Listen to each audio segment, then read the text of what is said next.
I'm on a road trip today up the Turkish teapot handle, the northern part of Northern Cyprus, and I'm stopping off in places of interest.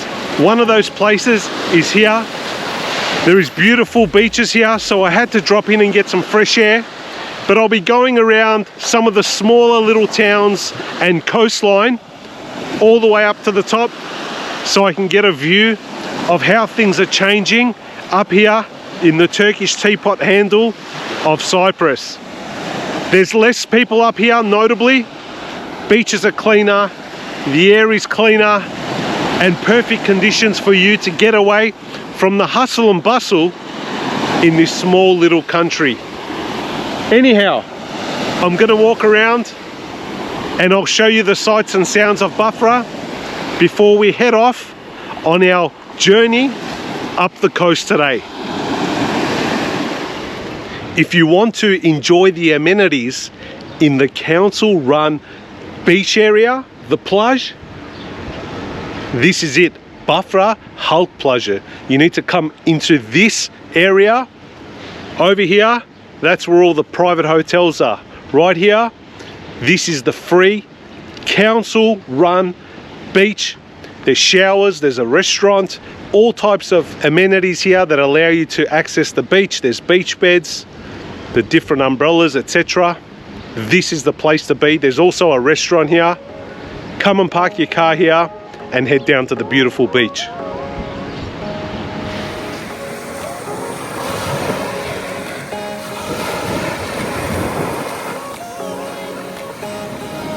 We are driving to the Karpaz Peninsula.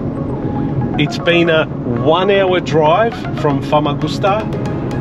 This is a long drive, it's a windy drive. You need a car to come up here. If you don't have a car, you need to probably engage a tour, and you should be able to find that from your hotel or one of the tour guides out in the street somewhere. It's more comfortable if you drive up here. You can stop in the little towns and take in the views of the sea, which is on either side of where we are at the moment. You have the sea facing Turkey, and then you have the other sea on this side, which is also the Mediterranean, and that's facing Syria. Look at the beautiful views, sun, sea, sand on either side, and we're nearly there. If you look further ahead, you'll see that the land mass starts becoming more narrow as we head up to the top of the handle of Cyprus, I like to call it, the Turkish coffee handle.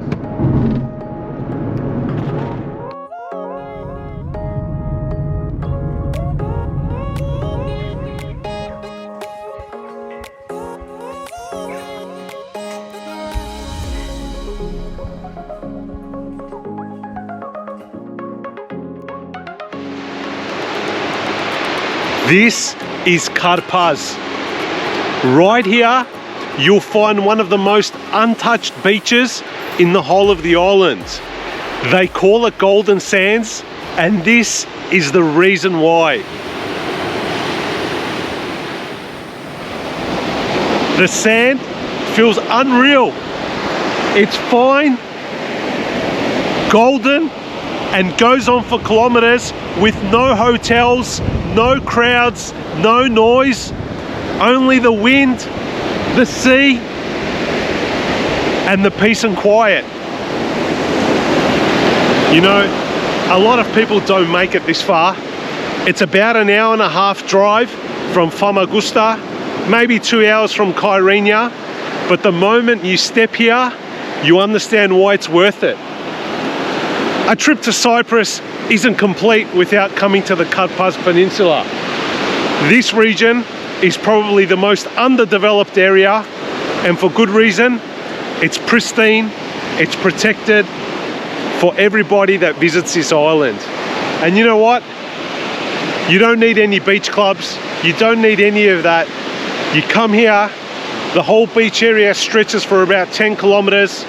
It's perfect for swimming, although I wouldn't go too far out because there's no lifesavers out here. But if you stay just close to the shore, you should be okay. I wouldn't go out there. Even if I'm a good swimmer, I still wouldn't go out there because it could get rough. In summer, The sea turtles come into this region as well to lay their eggs, so it's all about nature.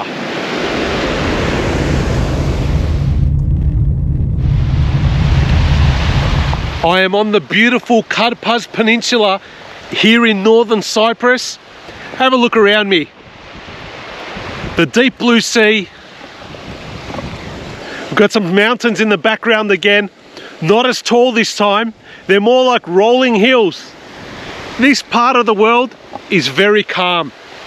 Compared to Kyrenia, Famagusta, Nicosia, very calm. Less inhabitants at this part of the island.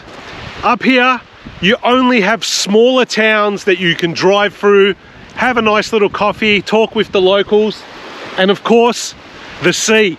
Cyprus as a whole is bound by the sea. Everything is about the deep blue waters of the Mediterranean. I'm standing just here on the coastline. Ahead of me is the tip. We've got about another 10 or 15 minute drive to go. There's a nice little church over here, a really old church, St. Cypriot from memory, but I am enjoying listening to the waves, watching the waters, and feeling that nice sea breeze coming off the Mediterranean. I can fall asleep here.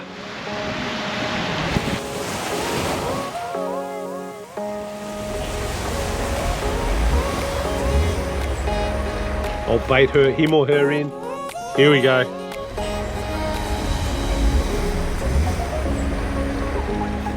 You really can stop here all day feeding them, but we need to keep moving. We need to keep moving because there's plenty of cars behind that also want to feed the animals. So you just got to be mindful that you're stopping here in traffic and you need to make sure that traffic flows. So if you stay there too long, you might get a little beat behind you from the other people that are coming up here. There's also a lot of buses coming up here, a lot of tourists. So what you got to do is you got to be sure that your eyes are on the traffic and you're not blocking the roads. If you block the roads, then it could become a bit of a hazard. Here we are, we've been approached by the local gangsters who want their food.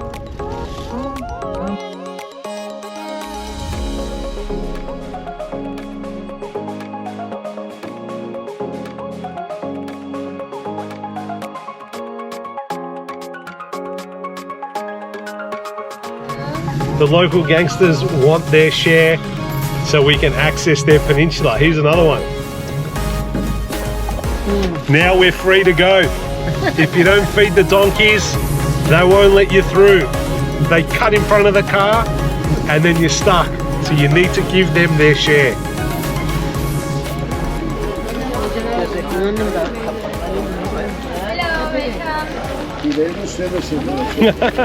We're here at the monastery and here are our little friends. These are the real Cypriots, the natives of this country. And look at that, they know how to surround you and make sure that they get some feed. Hey, all my carrots are done. I don't have any left. Just behind me is a little market that's set up here where you can buy traditional Cypriot gifts. There's a lot of things in here that are very native to Cyprus, like little ornaments. Let's have a look around. You know, you got your pomegranate juices and your citrus juices. A lot of little ornaments, wooden ornaments that are made for the home, representing Cyprus. Little evil eye beads. Plenty of things in here to keep you occupied with and to buy. And right in front of me is one of the island's most famous pilgrimage sites, Apostolos Andreas Monastery, right here. It's not just a monastery, it's a landmark with deep history. People from all over the world come here to pray, light a candle, and experience the peace of this remote setting. It's not just for Christians. Muslims also come here because the Muslims of Cyprus, which are the Turks, also have an affinity with this place. I'd like to consider this monastery a multi-faith monastery because it's also important to the Muslims, and people from all over the world come here and make a pilgrimage and light a candle for peace and for good wishes for their family and friends. So what do I feel as I entered into this monastery? It feels calm, like the air itself is different in here. You can see why people travel so far in order to come here and make their pilgrimage. It's not just about religion, it's also about culture, heritage, and respect between each other and for the different faiths that are on this island. And I'm glad that I made the trip here today to show my respects to the Greek Cypriot community of this island as well.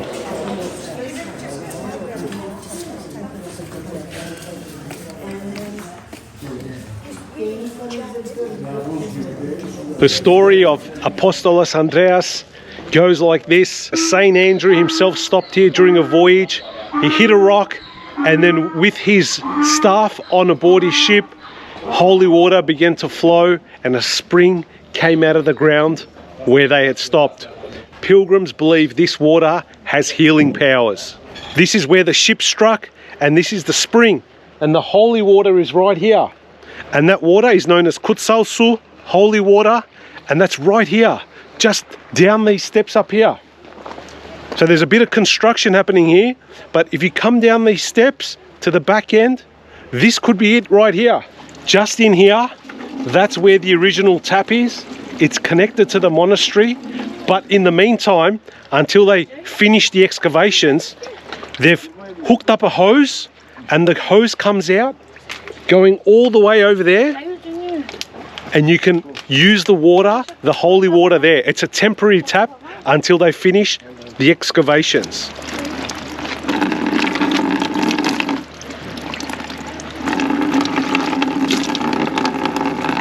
Sweet water. The water is very sweet.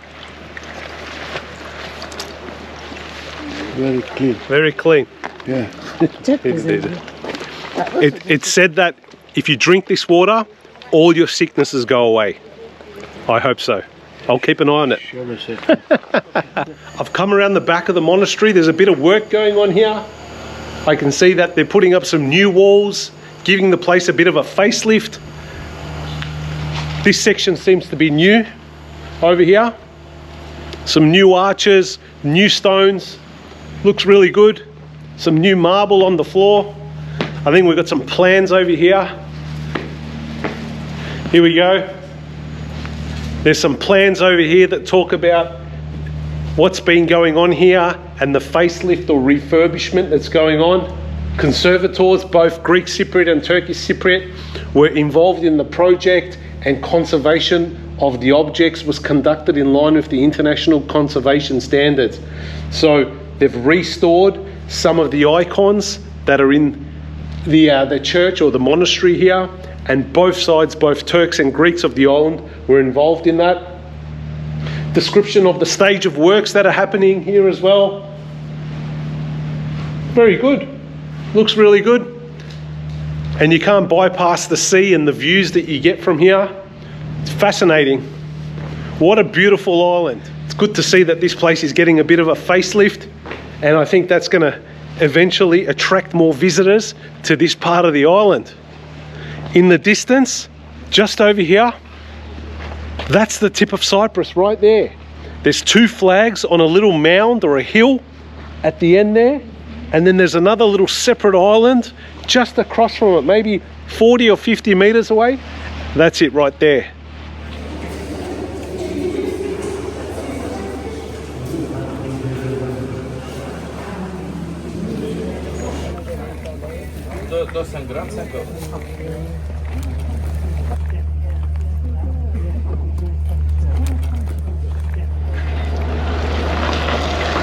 Time to feed our little friends. Yes, one at a time.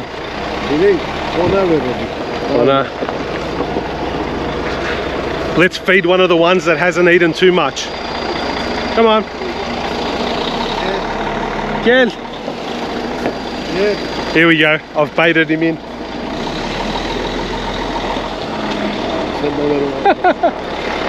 Bu dönüyor. Gel.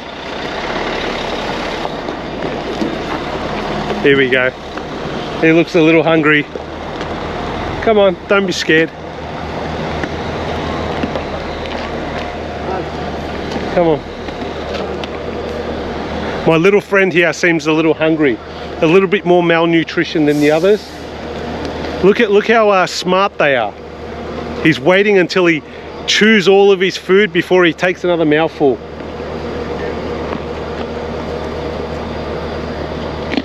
There we go.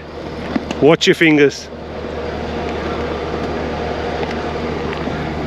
They love their carrots, they love their carrots, and they also like their carobs as well. It's very sweet.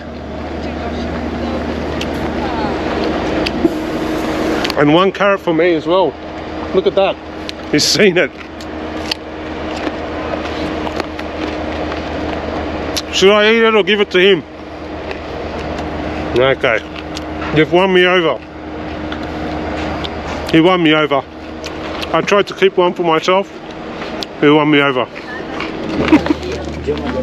Alrighty, this sums up my trip up here to the Karpaz Peninsula. We've had a good day out. We've seen the donkeys, we've seen the monastery, we've stopped along the way. It's only an hour drive from Famagusta, possibly 2 and a bit from Nicosia, Lefkosia. There's still a lot of work going on here, as I said earlier, but I hope you've enjoyed the trip up here. This is a must-do when you come to Cyprus. Don't forget to like, share and subscribe to my video. We are touring Cyprus for 5 weeks and I'm hoping to bring you as much as I can and the best from the island. And on that note, a big adios from your friend, the Hausmeister, here in the Karpaz Peninsula and right now at the Apostolos Andreas Monastery.